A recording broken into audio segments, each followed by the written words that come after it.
Not really much to update on, but there's at least one or two things that I can update on. So one thing is I got new lighting.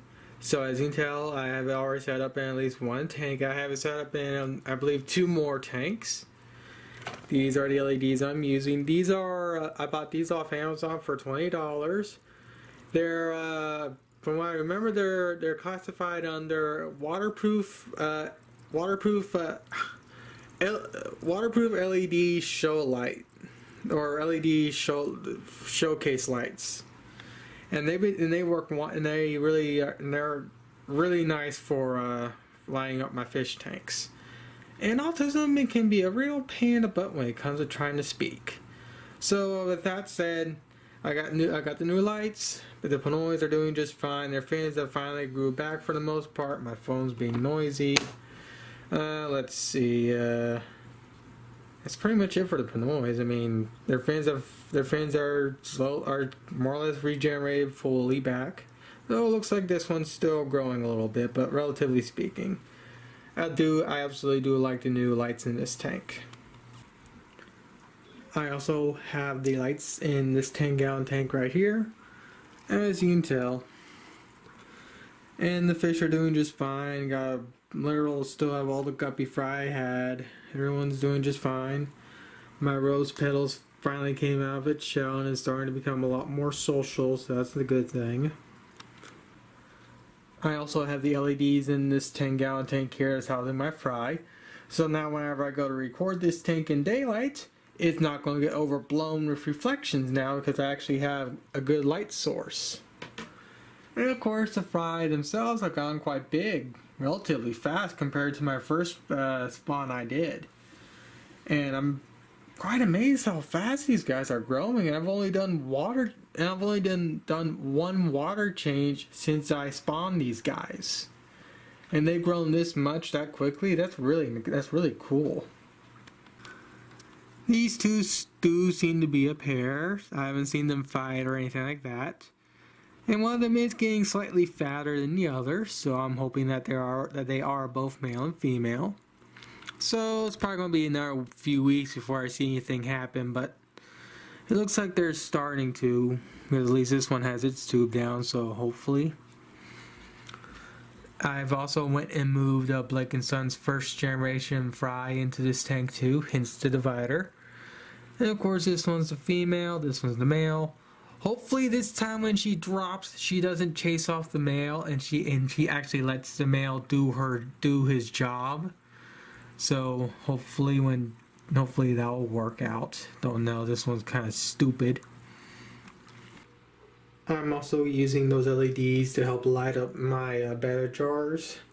It's a lot more nicer than the LED I had, than that ugly LED strip I had on here initially. It's not as bright, but the light is a more proper white. So now I can actually show, that way so when I actually go to look at my fish or even record them, they actually come up with more proper coloring and whatnot. I just did a wire change on these guys yesterday, if you're wondering.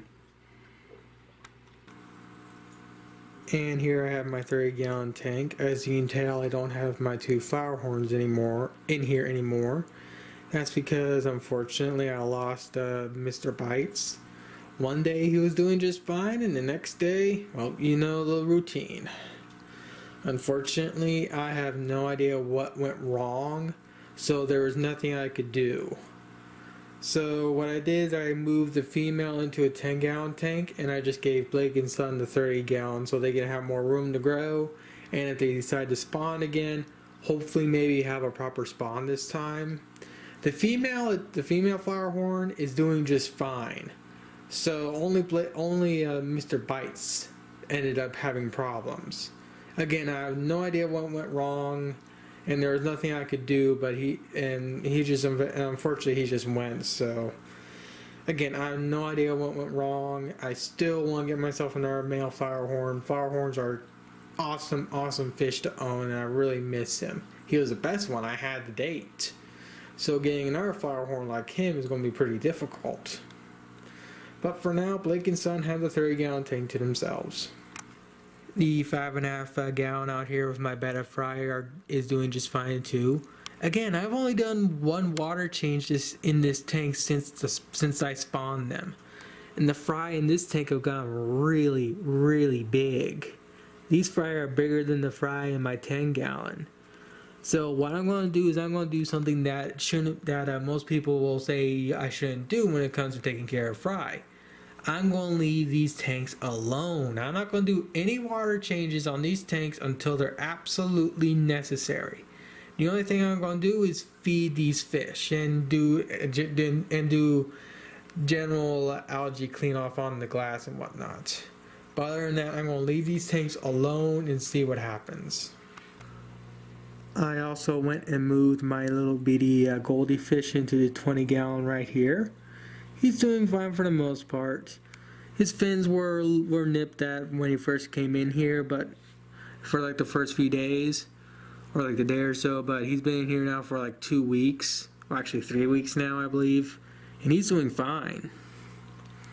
I haven't seen anyone go after him other than like the first initial putting him in here, but he's doing fine. And of course everyone wants food, so that's normal. And my cat has been nipped. It's more stupid than normal. Aren't you, Patty? And of course here is my female flowerhorn in her 10 gallon tank.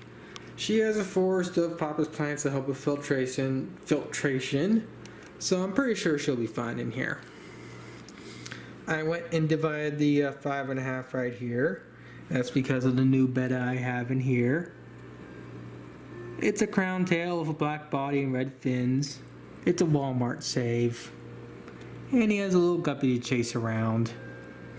And of course my betta I've been growing for 7 months now is doing just fine too. And of course I have some real plants. So just gotta wait for these guys to grow.